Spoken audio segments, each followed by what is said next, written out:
ഇതും UPSC last year ചോദിച്ച ചോദ്യമാണ്. ഇതൊരു പെയർ വൈസ് ക്വസ്റ്റൻ ആണ്. ഇതിൽ നമുക്ക് നോക്കി നോക്കാം. അവർ 3 ഓപ്ഷൻ തന്നിട്ടുണ്ട്. Spreading finely ground basalt rock on farm lands extensively, increasing the alkalinity of oceans by adding lime, capturing carbon dioxide released by various industries and pumping it into abandoned subterranean mines in the form of carbonated water. കുറേ കാര്യങ്ങൾ തന്നിട്ടുണ്ട്. അവർ ചോദിക്കുകയാണ് how many of the above activities are considered and discussed for carbon capture and sequestration. അതിൽ keyword എന്ന് പറഞ്ഞു കഴിഞ്ഞാൽ carbon ക്യാപ്ചറിനും സെക്വിസ്ട്രേഷനും വേണ്ടി ഉപയോഗിക്കുന്ന കാര്യങ്ങൾ എന്തൊക്കെയാണെന്നാണ് അതിൽ ചോദ്യം. പക്ഷേ അവിടെ നിങ്ങൾ ശ്രദ്ധിക്കേണ്ട കാര്യം, ഈ ക്വസ്റ്റ്യൻ നമുക്ക് പൊതുവേ നമ്മൾ പറയുന്നൊരു മെക്കാനിസം ആണ്. ക്വസ്റ്റ്യൻ ചോദിച്ചിരിക്കുന്നത് വളരെ ബ്രോഡായിട്ടാണോ അതോ നാരോ ആയിട്ടാണോ? ക്വസ്റ്റ്യൻ്റെ ഒരു മോഡ് എങ്ങനെയാണ്? ക്വസ്റ്റ്യൻ വളരെ ബ്രോഡായിട്ടാണോ ചോദിച്ചിരിക്കുന്നത് അല്ലെങ്കിൽ നാരോ ആയിട്ടാണോ ചോദിച്ചിരിക്കുന്നത്? അത് കണ്ടുപിടിക്കാൻ വേണ്ടി നമ്മളെ സഹായിക്കുന്ന ഒരുപാട് വേർഡിങ്സ് ഉണ്ട്.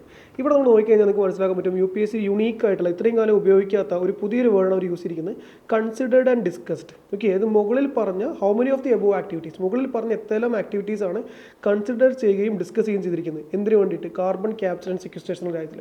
അപ്പോൾ സംഭവം ഈ ഒരു കൺസിഡേർഡ് ആൻഡ് ഡിസ്കസ്ഡ് എന്ന് പറയുമ്പോൾ ഇത് ക്വസ്റ്റിൻ്റെ ഒരു സെൻസിനെ വളരെ ബ്രോഡനാക്കി മാറ്റുകയാണ്. ഇത് ജസ്റ്റ് കൺസിഡർ ചെയ്ത് ഡിസ്കസ് ചെയ്താൽ, ഈ ഒരു കാര്യത്തെക്കുറിച്ച് ഡിസ്കസ് ചെയ്യുകയോ കൺസിഡർ ചെയ്താൽ മാത്രം മതി. ഓക്കെ, സപ്പോസ് ഇപ്പോൾ ഇവിടെ how many of the above activities are used for carbon capture and sequestration എന്ന് പറയുമ്പോൾ എന്തായി? ക്വസ്റ്റ്യൻ ഇൻ്റർപ്രിട്ടേഷൻ ഭയങ്കര നാരോ ആയി. കാരണം എന്താണ്? എക്സാക്ട്ലി യൂസ് ചെയ്ത കാര്യം നമുക്ക് അറിഞ്ഞിരിക്കാം.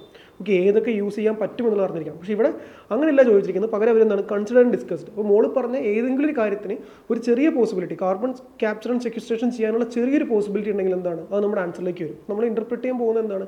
വളരെ ബ്രോഡായിട്ട് UPSC ചോദിച്ചിരിക്കുന്നത് കാർബൺ ക്യാപ്ചർ ആൻഡ് സെക്വിസ്ട്രേഷന് ചെറിയൊരു പോസിബിലിറ്റി ഉള്ളൊരു ഓപ്ഷൻ ആണെങ്കിൽ കൂടി നമുക്ക് എന്ത് ചെയ്യാം? അതിൻ്റെ ആൻസർ ശരിയാക്കി എടുക്കാം. കാരണം അങ്ങനെ എടുക്കാൻ നമ്മളെ ഹെൽപ്പ് ചെയ്യുന്നത് ഈ കീവേഡാണ്, കൺസിഡർ ആൻഡ് ഡിസ്കസ്ഡ്. അപ്പോൾ ജസ്റ്റ് കൺസിഡർ ചെയ്യുകയോ അല്ലെങ്കിൽ ജസ്റ്റ് ഡിസ്കസ് ചെയ്യുകയോ ചെയ്തത് എന്താണ്? അത് ഓക്കെയാണ് ഇതിലെടുക്കാം. നമ്മൾ നോക്കുന്ന സമയത്ത്, ഓരോ സ്റ്റേറ്റ്മെൻറ്റ് നോക്കുന്ന സമയത്ത് spreading finely ground basalt rocks on farm lands extensively, ഈ റോക്ക് ഫാം ലാൻഡ്സ് എക്സ്റ്റെൻസീവ്ലി ഇടുന്ന സമയത്ത് ചെറിയൊരു പോസിബിലിറ്റി ഉണ്ട്. ഓക്കെ, ആ രീതിയിൽ അത് ശരിയാക്കി എടുക്കാം. Increasing alkalinity of oceans by adding lime add ചെയ്യുന്ന സമയത്ത് ആൽക്കലിനിറ്റി കൂടുന്ന സമയത്തും വേണമെങ്കിൽ ചെറിയ രീതിയിൽ ഇത് ഉണ്ടായിരിക്കാം. Same way capturing carbon dioxide released by various industries and pumping it into abandoned subterranean mines in the form of carbonated water. അവിടെ ഒരു ചെറിയൊരു പോസിബിലിറ്റി ഉണ്ട്. അപ്പോൾ ഇവിടെ നിന്ന് നമുക്ക് എക്സാക്ട്ലി ആ പറഞ്ഞിരിക്കുന്ന കാര്യം കാർബൺ ക്യാപ്ചർ ആൻഡ് സെക്വിസ്ട്രേഷൻ ഉള്ളതാണോ അറിയില്ലെങ്കിൽ കൂടി, if there is a small possibility, then we can consider that particular statement as a correct one. Okay, കാരണം എന്താണ്? ഇവിടെ യൂസ് ചെയ്തിരിക്കുന്ന കീവേഡ് അല്ലെങ്കിൽ differentiator word considered and discuss എന്നുള്ളതാണ്. അപ്പോൾ അതുകൊണ്ട് നമുക്ക് എന്തിലേക്ക് മൂവ് ചെയ്യാം? all 3 എന്നുള്ള പേരിലേക്ക് മൂവ് ചെയ്യാം. Okay, thank you. Lead IAS, crafted by the toppers.